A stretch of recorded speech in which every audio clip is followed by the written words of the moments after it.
In this video, I will explain a bit about why I developed this daily self-care schedule that I am using today. In 2017, I broke fully down, and my mental health was broke, my physical health was broke. I could no longer work, I could no longer take care of my child, I could no longer even move my body. I woke up one day in 2017 and I could not move the right side of my body. And from that day onwards, it took about 6 months before I started to receive diagnoses that made sense and helped me rebuild myself. But because I live in Norway, a country with very bad and little healthcare, I of course didn't receive any kind of particular healthcare. I received during 2017 to 2021, I was on what we call arbeidsavklaringspenger in Norway. It's work assessment, because we have this system with sick leave that if you're just a tiny bit sick, you have what we call egenmelding. And then you just tell your boss yourself that you were sick for 2 or 3 days. And then we have what we call sykemelding, sick leave. And then it's your general practitioner or another doctor who will state that you are in need of sick leave, and they will then send a message to the Labor and Welfare Administration, and you will send a message to your boss. But then we have 2 more levels of sick leave, and I am not going through this in all details, so if you are curious about the Norwegian sick leave system, please do not base yourself on this video. But the 2 next levels of sick leave, that's work assessment or arbeidsavklaring, and then it's retirement, uføretrygd. Then you're retired because you're too ill or too injured. It's not age retirement, it's not the full normal retirement for old people, but it's a retirement because you are too sick. So I was on the level in 2017 where I was so broken down because of the lack of healthcare in Norway that I then had to go on what we call arbeidsavklaringspenger, the work assessment period. And in that period, I, of course, again, was promised healthcare by the healthcare system, and I did not receive shit. It's not a good country, people. Norway is not a good country. Stay away. It's not because I don't want to share, but because I don't have anything to share. I can promise you this. We might brag a lot about being a good country, but we are not a good country. Okay, I'm moving on with the video. So, what I was granted by the healthcare system 2 years after I fully broke down was insomnia treatment. So I received an 8-week-long insomnia treatment, and that worked. But apart from that, I had to build my own therapy. I had to build my own treatment. And I am lucky because I'm very highly educated. So I slowly, it wasn't easy because I had to do it completely alone, and I had to do it while being completely broke in my head. My brain and body did not function at all, and still I had to do it, but I had the education. And I also managed during those years to find some people in the system that were willing to actually contribute. They couldn't contribute a lot, but if they just gave me some advice, I could use my own education to build a treatment out of it. So what I ended up with was to make this very strict schedule for my own days. And I started out with, I'm gonna take another video on this later, because this is interesting, I think.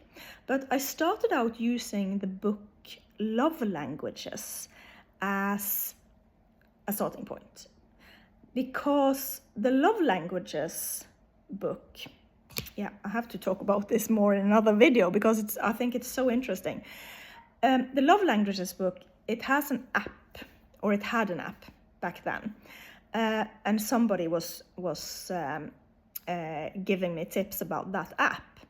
And in the Love Languages book and the app, you're supposed to do things for your partner that are categorized in these 5 categories, and some people enjoy it more to be loved in one category, and other people enjoy being loved more in another category. But we all humans need everything that are in these different 5 categories. So I started with using that Love Languages app for myself. Instead of making a list of things I was going to do for a partner, I just made a list of things I was going to do for myself. And the good thing about that app was that you could have statistics, and you can make the list as long as you wanted to, until the app crashed, of course. And then you could, every time you did something during the day, you could open the app and just push a button, and it would register statistics, and then you could look at the statistics and see how much you had done of this and how little you had done of that. So I started by doing that. Just, as they say, treat yourself as if you were your partner. So I started treating myself as if I were my partner. But then the app crashed at one point, and I didn't get it to function again. And after that, I made this paper version for myself. And I'm gonna go through this paper version and talk a bit about that. Because as you see in this paper version, I have colorized the different things to do. So here on this page comes blue, and here's green, and that is corresponding to the Love Languages categories. And this is, let me see, 1, 2, 3, 4, 4.5 pages long. I think this is an old version. This is a very old version, but I think it at one point was 8 pages long, that I was just building and building and building on it. And I said to myself that no matter what I feel, no matter what I think, no matter my mood that day, no matter what, I'm gonna go through this. So it was so this is one day. So here is date, dato, date. So here's one day, here's the next day, the third, the 4th day. And by using this form, I could also look at statistics myself. When I didn't have that app anymore, I could use the paper version I made myself and look at statistics anyway.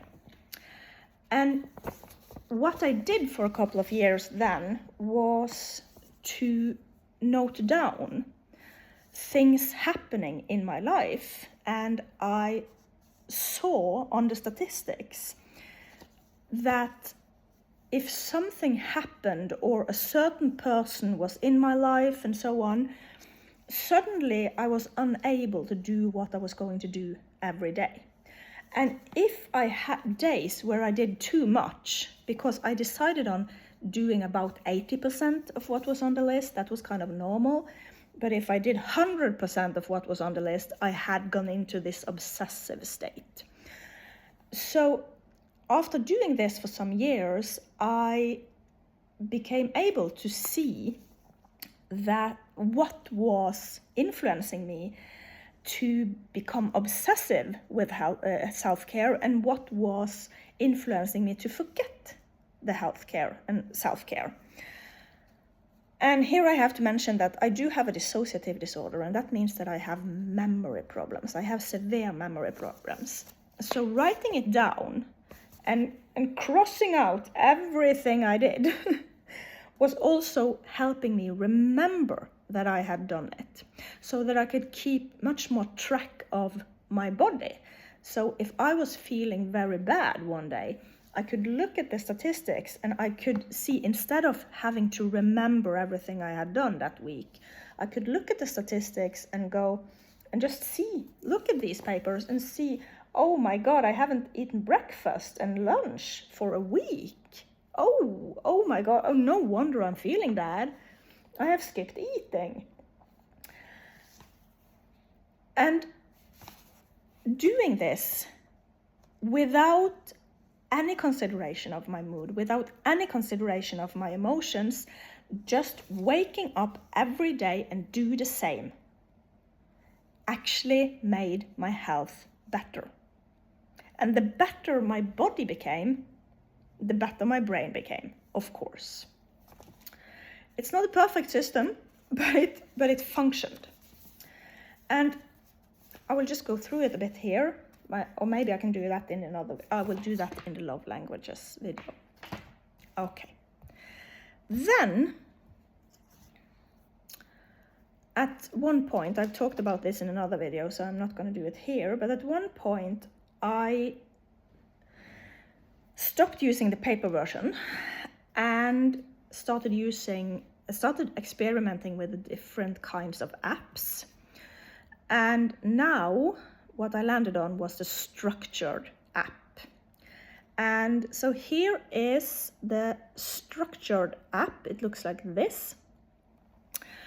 I'm very fond of the structured app. The only thing missing here that I would need is the statistics. So this app won't give me the statistics, but because I had used the Love Languages app first and then used the paper version for some years, that had already given me so much statistics on myself that I were at this point actually knowing so much. I was knowing so much about myself and what influenced my health and what did not influence my health.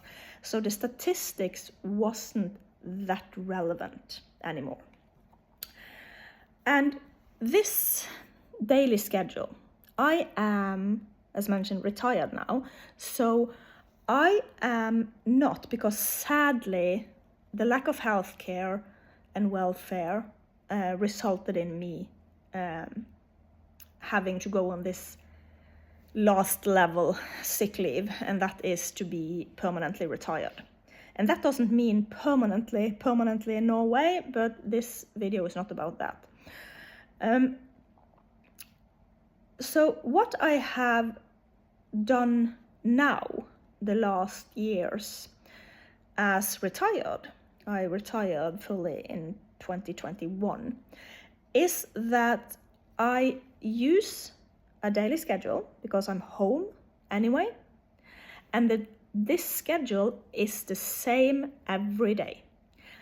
And every second, third, fourth month, I change the schedule. I notice on myself that, oh, okay, I haven't actually done this schedule. So it's time to change the schedule into something that is more fitting to the life I'm actually living. So I'm very flexible with this schedule, but the point of it is to do the same every day, to have something to fall back on. Because what's in this schedule is only for me. It has nothing to do with other people. So no matter what happens around me, no matter what happens with other people, I will still have a daily schedule. Because we humans, we go into a life crisis. We can develop adjustment disorder and so on if we have a certain daily schedule and suddenly it breaks. And so it's important, especially for me with my dissociative disorder, and my bad health, especially for me, it's important to always know what I am going to do when I wake up. So what I have done now, this is like the 10th version or something. 10th. I'm not always good in English. The 10th version or something like that of this schedule, because I change it as I go. So how I have the schedule now is, the day is, if you can see it here, the day is divided into quarters, 15 minutes chunks. And the reason why I do this now with the 15-minute chunks is because in a period, I was unable to concentrate for longer. So I had things I was supposed to do that, for example, meditation, where I was supposed to meditate for 3 hours or 2 hours. And then I came into a period of my life where I found that that was just impossible. So at one point I changed the schedule into 15-minute chunks. And another reason for having 15 minutes chunks is also that I don't have to look at the phone all day, because it's like 11 o'clock, I'm going to do housework for 15 minutes. At 11:30, I'm going to rest for 15 minutes. At 11:45, no, at 11 housework. 11:15, rest. 11:30, I can read a book or go online or something. And at 11:45, I'm doing physiotherapy or something else. So by having these 15 minutes chunks each day, I can just look at the clock. Instead of looking at my phone, I can just look at the clock and know that, okay, now in the next 15 minutes, I'm going to do housework, because it's the same every hour. But as the viewer of this video will notice, I am talking here far longer than 15 minutes. So aren't I now breaking with the daily schedule? Yes, I am. Because the daily schedule is a basis for me. It's something I have as a basis I can fall back on. And if I, after taking this video, if I just sit here and think, what was I going to do? What was I going to do? Oh my God. Oh, I can just look at the app.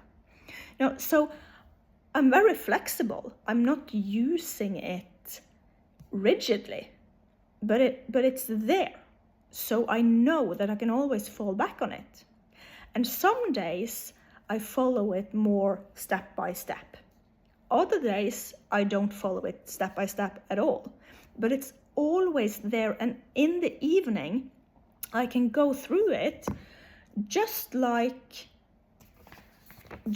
with this paper version that did not have any kind of special time on the day I was going to do this. I can also, with this, just go through in the evening. I can go through the day and cross out what I have been doing, even though I didn't do it on the exact time I was going to do it. So this was shortly how I give myself healthcare and welfare and self-care. So by I will in the next video go through the love languages book and app. I don't have that app anymore, but yeah, I will do it in the book. By doing this, I actually started to becoming healthier. And by looking at the statistics, by keeping statistics over myself, I could also see what kind of situations that ruined my health and what kind of people ruined my health. So as I went cut out situations, cut out people, and changed my life very dynamically all the time. So by being very disciplined and strict on this, and by respecting the statistics, by actually doing stuff and seeing that I became better by doing that and worse by doing that, I actually became better by being very disciplined and strict. Okay, I've talked in 20 minutes and I think this has to be enough for this video. I am starting to forgetting where I started. So, okay, I hope this was a bit helpful in one way. Bye.